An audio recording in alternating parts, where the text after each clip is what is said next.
Dans le quartier populaire de Surulere vivait Shinaza, une jeune femme de 23 ans dont la vie semblait coincée entre des rêves trop grands et une réalité trop étroite. Chaque matin, avant même que le soleil ne se lève, elle se réveillait dans leur petite chambre où la chaleur n'avait jamais de saison. Préparait le thé pour sa mère, vérifiait que son petit frère avait bien rangé ses cahiers, puis descendait en courant l'escalier fissuré pour attraper le premier bus. Le trajet jusqu'au centre-ville était toujours le même. L'odeur de sueur mêlée au kérosène, les corps serrés, les cris des apprentis conducteurs qui s'insultaient, et ce moment où elle posait la tête contre la vitre sale, glissant ses écouteurs pour s'évader. Elle rêvait à une vie qu'elle n'avait jamais touchée, une vie où l'argent ne manquait jamais, où elle pourrait respirer sans compter. Au bureau, elle enfilait son sourire comme un uniforme. « Bonjour madame, bienvenue chez Globalcom », répétait-elle des dizaines de fois par jour. Les clients entraient, posaient leurs questions, repartaient sans même lui adresser un regard. Et elle, patiente, encaissait tout parce qu'elle n'avait pas le choix. Le soir, elle rentrait à Surulere, éreintée, mais elle forçait un sourire pour rassurer sa mère. « Ça va, ma fille ?» lui demandait-elle en lui tendant une assiette. « Oui, maman », répondait-elle, même quand tout en elle criait le contraire. Puis, dans sa chambre étroite, elle ouvrait Instagram. Elle faisait défiler les images sans fin. Des filles au corps parfait, posant dans des villas de Banana Island, voyageant à Dubaï, portant des sacs qui coûtaient plus cher que tout ce qu'elle possédait. Elle se disait parfois qu'elle était née dans le mauvais monde. Et puis, il y avait eu ce message. Sec, froid. Ce n'est pas toi, c'est moi. Je pense qu'on devrait arrêter là. Elle n'avait pas eu besoin de demander pourquoi. 2 jours plus tôt, elle l'avait vu dans un restaurant chic de Victoria Island, main dans la main, avec une fille sculptée comme une déesse. Ce soir-là, elle s'était enfermée dans sa chambre et avait laissé le silence lui crier qu'elle n'était pas assez. Alors, comme par réflexe, elle avait ouvert Instagram. Elle avait fait défiler les stories encore et encore, jusqu'à sentir cette pensée s'installer. Peut-être que le problème ce n'est pas moi, peut-être que c'est mon corps. C'est à ce moment-là que la notification était apparue. J'aime ton style. Tu as un potentiel fou. Si tu veux, on se voit demain. Ivy. Le prénom avait fait battre son cœur. Ivy, l'influenceuse que tout Lagos connaissait. Celle qui posait dans des robes hors de prix, qui voyageait dans des endroits dont elle n'osait même pas rêver. Et là, Ivy lui écrivait. Le lendemain, dans un café chic de Victoria Island où elle n'aurait jamais osé entrer seule, Shinaza avait attendu, nerveuse, ses doigts tremblants sur son téléphone. Quand Ivy était entrée, le temps s'était arrêté. Belle comme une déesse, élégante sans effort, elle avait traversé la pièce avec ce calme que seules les femmes sûres d'elles possèdent. « Tu es encore plus belle en vrai », avait dit Ivy avec un sourire désarmant. Shinaza n'avait pas su quoi répondre. « Je t'ai remarqué depuis longtemps », avait poursuivi Ivy, sa voix douce comme une caresse. « Tu as du potentiel. Tu mérites mieux que cette vie. Je peux t'aider. Mais il faut que tu sois prête. Tu veux changer ta vie, non ?» Shinaza avait hoché la tête, incapable de parler. Un corps parfait, une nouvelle vie. Pas demain, pas dans 1 an.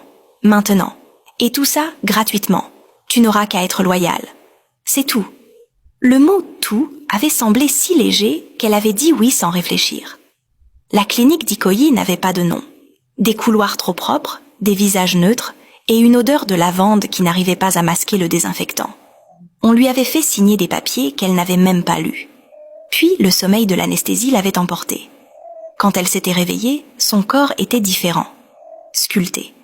Parfait. Elle s'était regardée dans le miroir, les larmes aux yeux. Pas de douleur.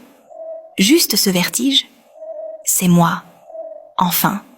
Le soir même, Ivy avait appelé. Habille-toi. Ce soir, tu découvres le vrai Lagos. Shinaza avait enfilé sa tenue la plus chère qu'elle n'ait jamais eue dans sa vie, qu'elle avait achetée pour ce genre d'occasion, et était montée dans la voiture noire qui l'attendait. Le restaurant brillait de 1000 feux. Les serveurs glissaient entre les tables, respectueux, presque intimidés. Quand elle s'était assise, elle n'osait pas lever les yeux. Ivy avait éclaté de rire. « Respire, ma belle. Ici, tu es chez toi maintenant. » Quelques jours plus tard, en rentrant chez elle après le travail, elle avait trouvé un sac posé sur son lit. À l'intérieur, une robe de créateur, des talons hors de prix et un mot « Pour que tu te souviennes de qui tu es en train de devenir ». Sa mère, intriguée, avait demandé « D'où ça vient ?»« C'est une promotion au travail », avait improvisé Chinaza, le cœur battant. Une semaine après, Ivy avait encore appelé. « Prépare une petite valise, on part demain matin. » Le lendemain, elle avait découvert ce que signifiait voyager, sans passer par l'attente ni les files interminables. Le vol privé, les hôtesses souriantes, le calme presque irréel. À Abuja, la suite luxueuse avait des baies vitrées donnant sur toute la ville. Le soir, seule sur le balcon, elle fixait les lumières et se demandait quand elle se réveillerait de ce rêve. Puis, un soir, Ivy avait de nouveau appelé. « Viens avec moi ce soir, juste pour tenir compagnie à un ami. » La voiture noire l'avait déposée devant une villa à Banana Island. Le portail s'était ouvert sans un mot, et un agent de sécurité en costume avait simplement incliné la tête. Ivy lui avait pris le bras, comme pour la rassurer. « Ne t'inquiète pas, ma belle, ce sont des amis. » À l'intérieur, le salon brillait d'un luxe presque irréel. Des tableaux sur les murs, des canapés immenses, et un parfum discret d'encens et de fleurs fraîches. Autour d'une table basse, 3 hommes discutaient à voix basse. Ils levèrent les yeux en les voyant entrer. « Voici Chinaza », dit Ivy avec un sourire. Elle sentit tous les regards se poser sur elle. L'un des hommes, la cinquantaine, costume sur mesure et voix douce, l'invita à s'asseoir. On lui proposa un verre. Elle refusa poliment, les mains posées sur ses genoux. « Alors, comment tu te sens ?» demanda l'homme, presque amical. « Bien, je suppose », répondit-elle timidement. Il hocha la tête, satisfait, avant de poser des questions simples, banales, d'où elle venait, ce qu'elle faisait avant, ce qu'elle aimait dans la vie. Tout semblait léger, presque anodin. Mais chaque réponse était accueillie par un échange de regards silencieux entre les hommes et Ivy. Quand la conversation s'arrêta, l'homme se leva, lui serra la main avec une chaleur polie. « Tu es une jolie fille, Chinaza. Et surtout, tu sembles... sage. » Continue d'écouter Ivy. Elle sait ce qui est bon pour toi.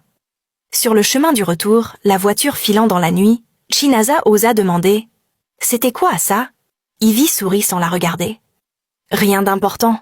Il voulait juste faire ta connaissance. » Mais au fond d'elle, Chinaza avait compris que ce soir-là, quelque chose venait de commencer